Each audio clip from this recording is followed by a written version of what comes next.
The wind moves off the Sea of Galilee, carrying the scent of damp earth and crushed spring grass. But read the Gospel of John closely, and a completely different portrait emerges. Philip is not a mystic, prone to visions, standing right in front of him. Philip's problem is that he is operating in a closed system. His ledger has no column for the divine. He is so focused on the boundaries of the transaction that he cannot see the limitless supply of the one asking the question. Jesus does not rebuke him. Instead, Jesus takes a boy's lunch, 5 barley loaves and 2 fish, and shatters the equation. He feeds the entire crowd until they are completely satisfied, and leaves 12 baskets of broken pieces on the grass. The fragments are the physical receipt, proving that God's economy does not operate on a human ledger of scarcity.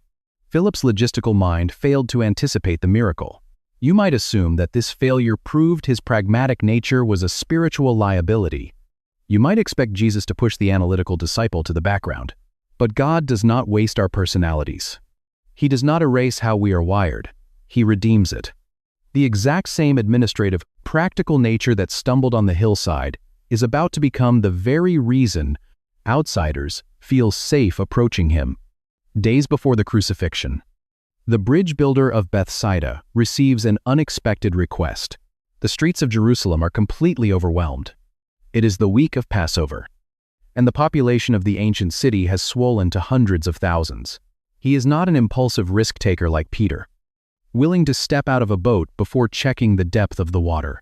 The air is thick with the smoke of sacrifices, the smell of roasting lamb, and the sharp tension of political unrest.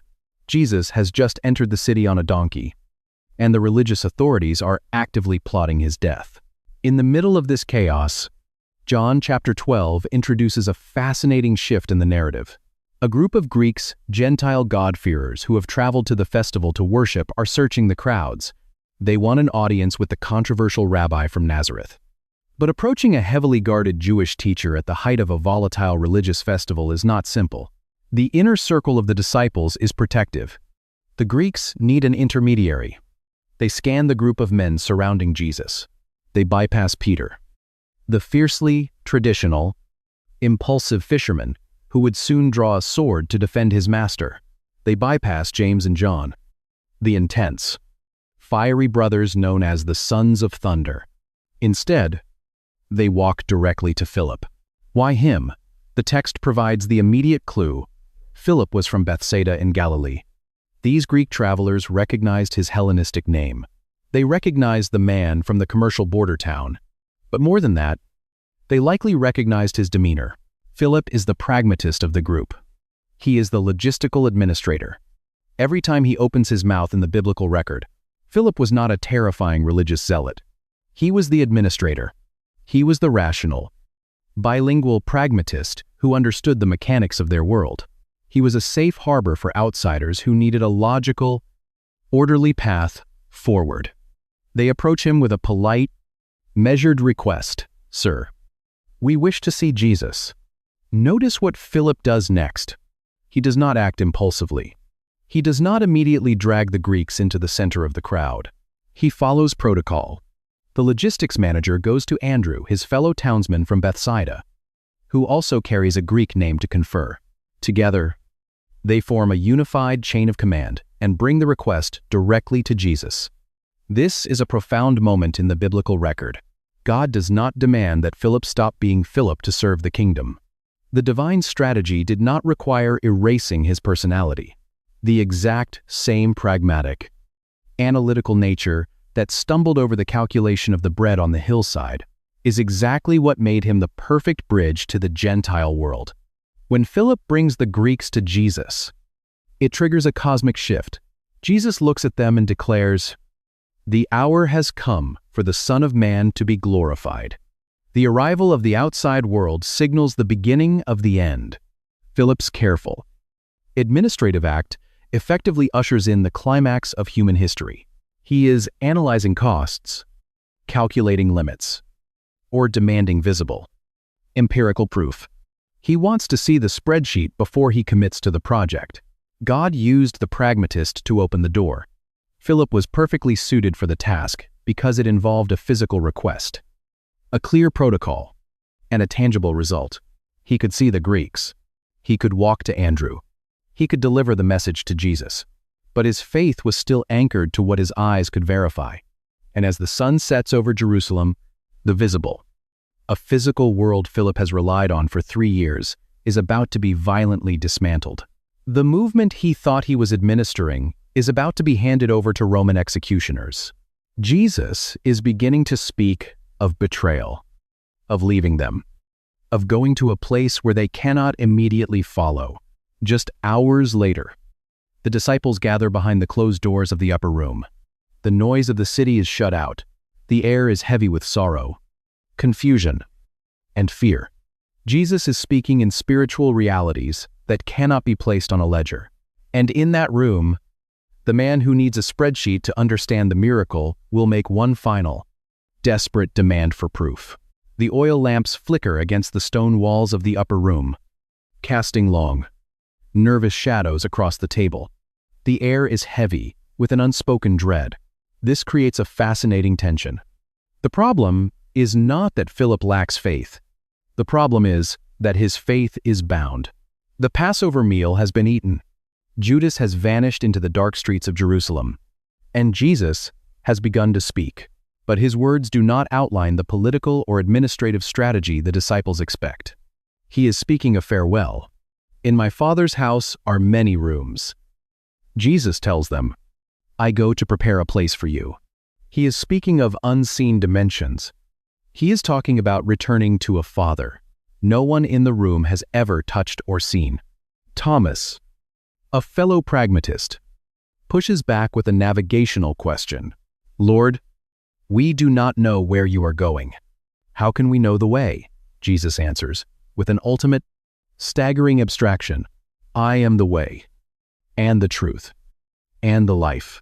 For Philip, the mental architecture he relies on is collapsing.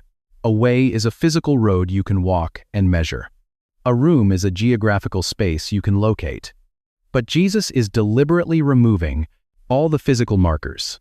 The logistics manager is drowning in metaphor and spiritual mystery. He feels the ground giving way beneath his feet, and he desperately needs a concrete anchor. So Philip interrupts, and the sentence he speaks in John chapter 14 is the purest expression of his personality in the entire biblical record. Lord, show us the Father, and it is enough for us. Notice the structure of his demand, by what can be measured, verified, and placed on a ledger, which raises the central question of his life. First, show us. Produce the visible evidence. Give us the data. Let me observe the divine reality with my own eyes. Exactly as he once challenged Nathanael to come and see. Second, notice his calculation. And it is enough for us. The Greek word, translated as enough, is archo, which means to be sufficient, to satisfy, or to defend against fear. Philip is still running the ledger. On the hillside, in Galilee, he calculated that 200 silver denarii was not enough to satisfy the crowd. Now, in the upper room, he calculates that one undeniable, visible vision of God, like Moses, seeing the fire on Sinai, will be enough to satisfy their terror. If Jesus will just provide the quantifiable proof, the equation will balance, the fear will disappear. Jesus looks at the man who has managed the logistics, organized the crowds, and faithfully followed him for 3 years. The response is not angry. It is not a harsh theological rebuke. It is a gentle, almost heartbreaking question. Have I been with you so long, and you still do not know me? Philip, whoever has seen me has seen the Father. Philip had the proof the entire time. He had watched the blind receive their sight. He had handed out the miraculous bread, but his analytical mind was still waiting for a spectacular event that fit his specific definition of evidence. He wanted a God he could measure on a grand scale, and he missed the God who was sitting. What does Jesus do with a disciple who needs to see the math before he believes the miracle? Across the table, breaking bread in quiet humility. In just a few hours, the Roman guards will arrive in the garden. The physical evidence, Philip has relied upon will be arrested, beaten, and nailed to a wooden beam. The ledger will run completely red. How does the calculating mind survive? When the visible proof is violently taken away? How does faith endure when the math yields a devastating outcome? The silence that follows Philip's request does not merely echo in the ancient stones of Jerusalem. It crosses the centuries, because this is the exact moment the historical narrative steps off the page and walks directly into our own modern struggle. If you have ever tried to manage God with a spreadsheet, you know exactly how Philip felt in that room. Much of modern Christianity is presented as a deeply emotional experience. We are often told that genuine faith should feel a certain way, a sudden rush of peace, a mystical sense of divine presence, or a tearful surrender. But what if your mind is not wired for mysticism? What if you are wired like Philip? You look at your life, your family, or your future, and your brain immediately runs the logistics. When a crisis hits, you do not fall into an emotional trance. You calculate the cost. You measure the variables. This is not ultimately a story about overcoming doubt. It is a story about the limitations of practical logic when standing before the divine. You look at the bank account, the medical report, or the timeline, and you realize that the math simply does not work. The frustration of the analytical believer is a quiet, isolated struggle. You want to trust, but your brain demands structure. You want to believe the promise, but you need to see the mechanism of how that promise will actually be fulfilled. And so, in our most desperate seasons, we pray the exact same prayer Philip prayed in the upper room. We just use different words. Lord, just show me the outcome. Give me the complete plan. Give me one undeniable piece of visible evidence that this is going to work out, and that will be enough for me. We ask for a roadmap. We demand the data. We want the ledger to balance before we take another step in the dark. But look closely at how Jesus responds to this demand. He does not reject the pragmatic disciple. He does not shame Philip for asking for proof. He does not tell him to stop thinking and simply feel. Jesus gently redirects the analytical mind away from the request for information and toward the reality of his presence. Have I been with you so long, and you still do not know me? The answer to the pragmatist's fear is never more data. It is a deeper relationship. Back on the hillside, Jesus turns specifically to Philip.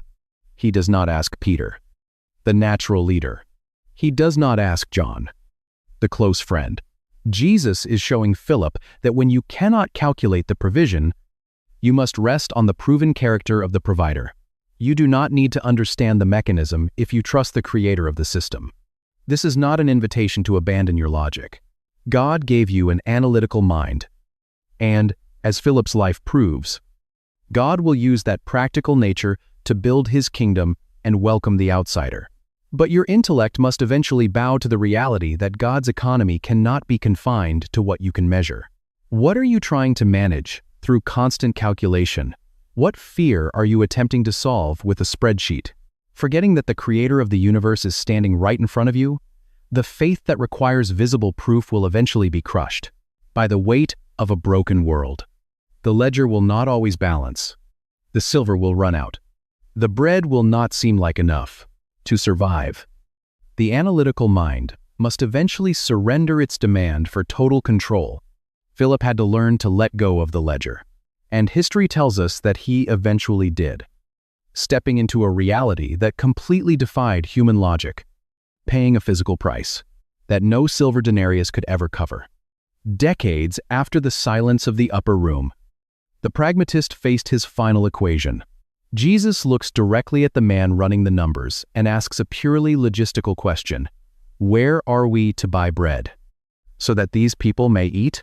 Decades after the darkness of the crucifixion and the blinding reality of the resurrection, the historical trail of Philip leads far away from the Sea of Galilee. According to early Christian historians like Polycrates and Eusebius, the logistics manager of the disciples spent his final years deep in the Roman province of Phrygia, in the city of Hierapolis. It was a wealthy, pagan city, famous for its healing hot springs and its bustling commerce, a place not entirely unlike the commercial border town where he had first learned to negotiate and calculate, and it was there, Ancient tradition tells us that the pragmatist was arrested, condemned, and martyred for his faith. Imagine Philip in his final hours. He is an old man now. The Roman authorities have passed their sentence, and the guards are preparing the physical instruments of execution. Step back and look at the breathtaking journey of his mind. This is the man who began his calling by cross-referencing ancient prophecies to build a theological case for Nathanael. This is the disciple who stood on a grassy hillside, looked at 5,000 hungry mouths, and instantly calculated that 200 silver denarii could not solve their problem. This is the administrator who sat in the quiet tension of the upper room and demanded that Jesus produce a visible, measurable manifestation of the Father to satisfy his deepest fears.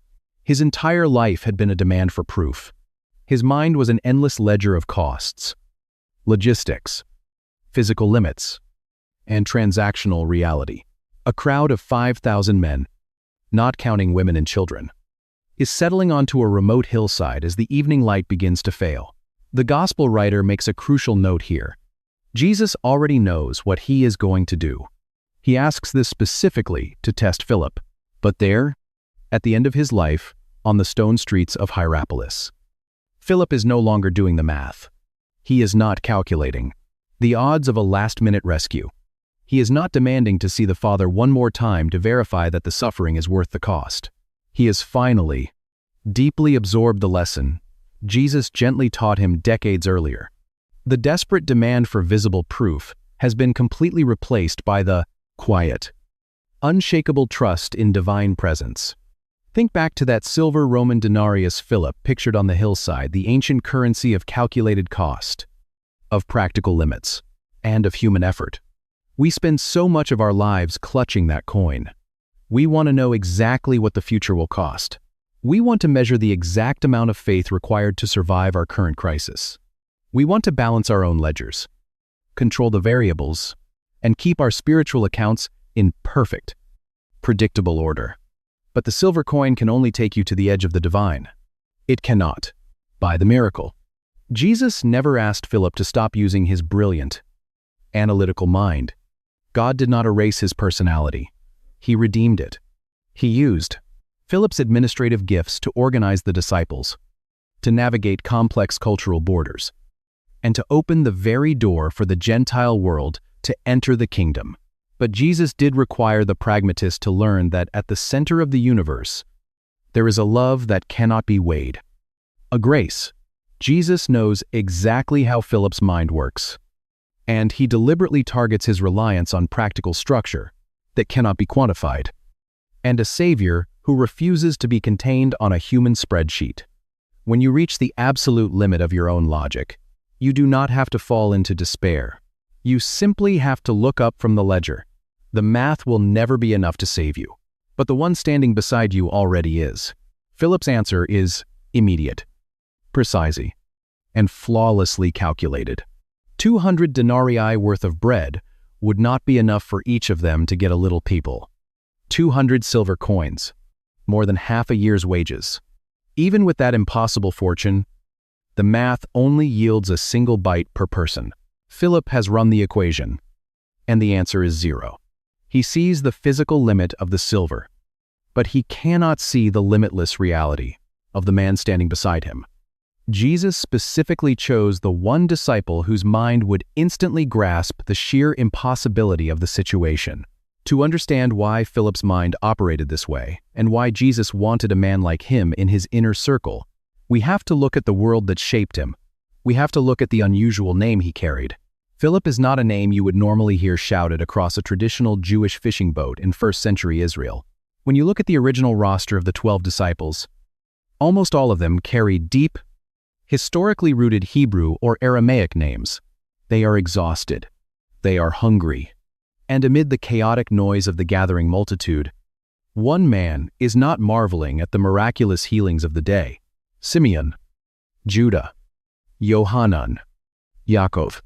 These are the names of patriarchs and prophets, echoing the ancient history of Israel. But Philip is different. His name is entirely, unapologetically Greek.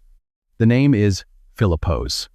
It translates literally as lover of horses.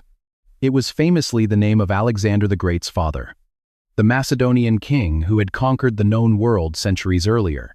To understand Philip the Apostle, you must first understand why a Jewish boy from a rural fishing district was walking around with the name of a Greek conqueror. The answer lies in his hometown. John's Gospel tells us that Philip was from Bethsaida, the exact same town as Peter and Andrew. But Bethsaida was not a quiet, isolated Jewish village, insulated from the outside world.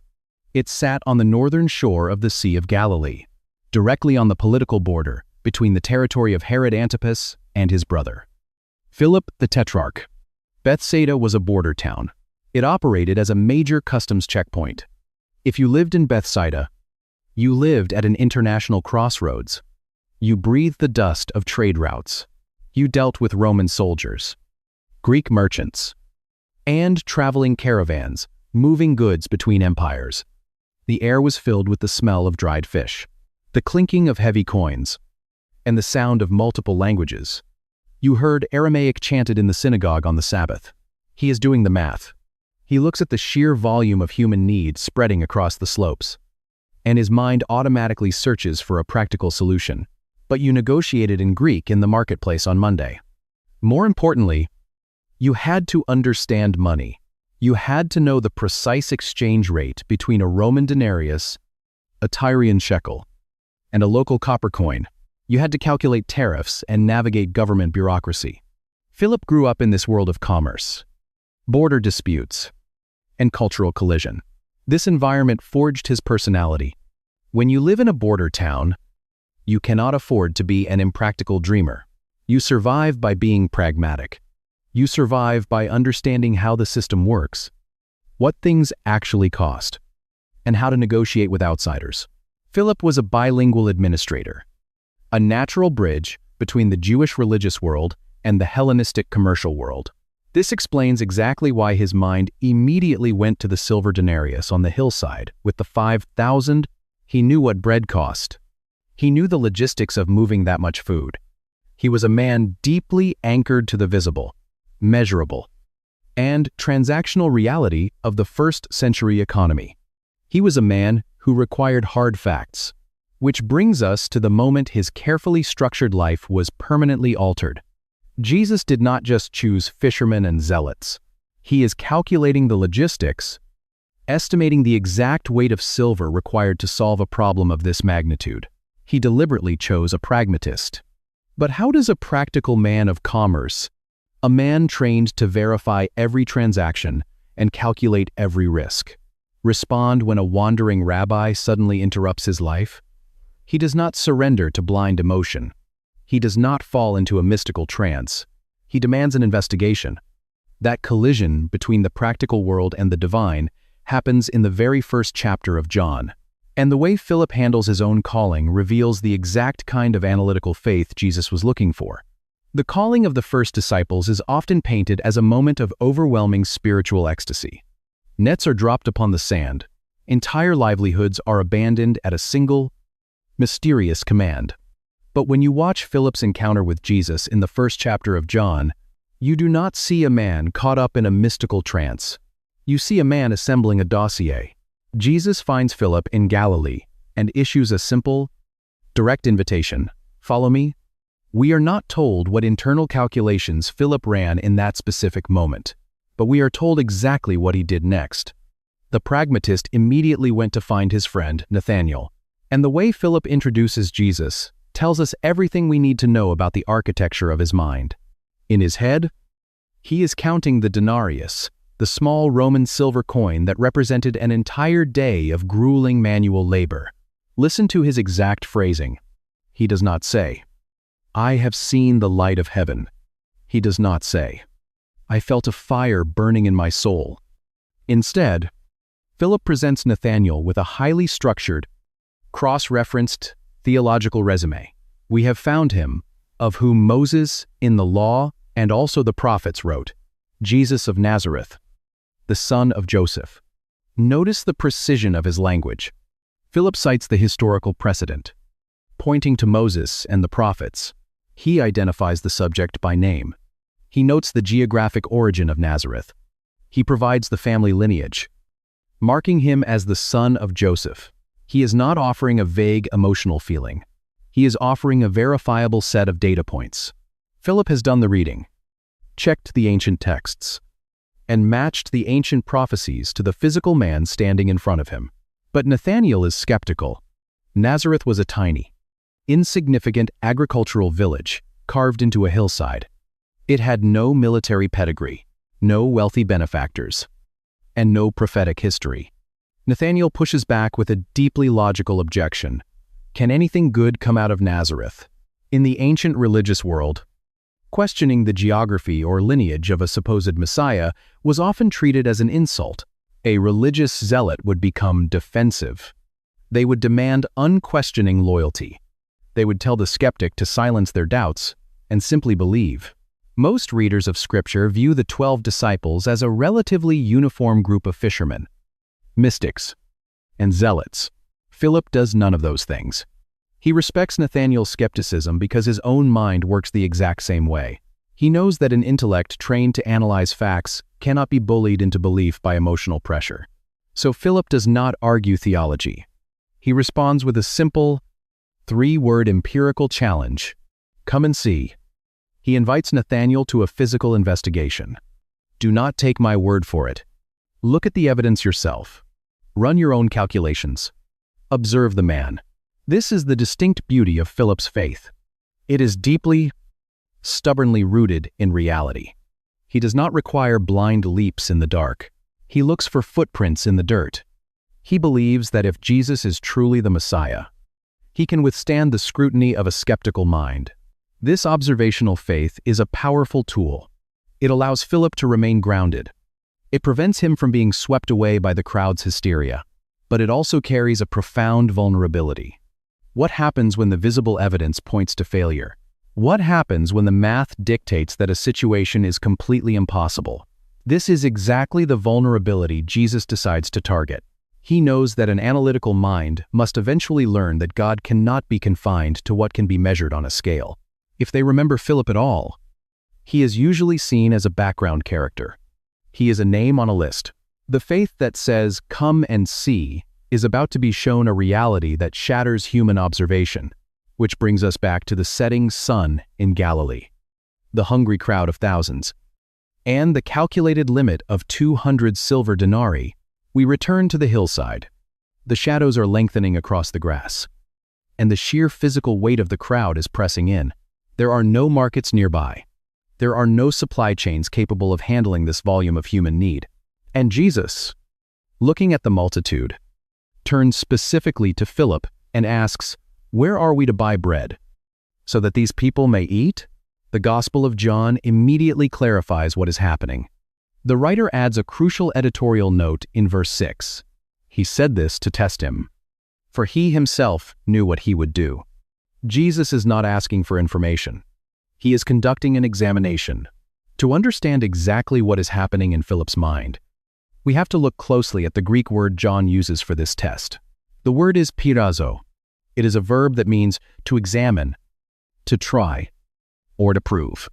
The English translation is perfectly accurate, but the modern English word test often makes us think of a written academic exam with a simple pass or fail grade. When he does speak, he is often remembered only as the disciple who asks foolish questions or points out the obvious. The Greek term carries a much more physical, structural weight. In the ancient world, it was often used in the context of assaying metals. It is the action of testing a silver coin to see if the metal is pure, or testing a stone foundation to see if it will hold up under extreme pressure. Jesus is not giving Philip a pop quiz on theology. He is testing the structural integrity of Philip's worldview. He places the massive weight of an impossible logistical problem squarely onto Philip's analytical mind to see how it will hold up. And Philip immediately does what he is trained to do. He calculates the silver. 200 denarii worth of bread would not be enough for each of them to get a little bread. Philip's math is flawless. 200 days of grueling manual labor would not produce enough capital to solve this crisis. He has assessed the problem, applied the prevailing economic rules, and delivered a perfectly accurate conclusion based on human limits.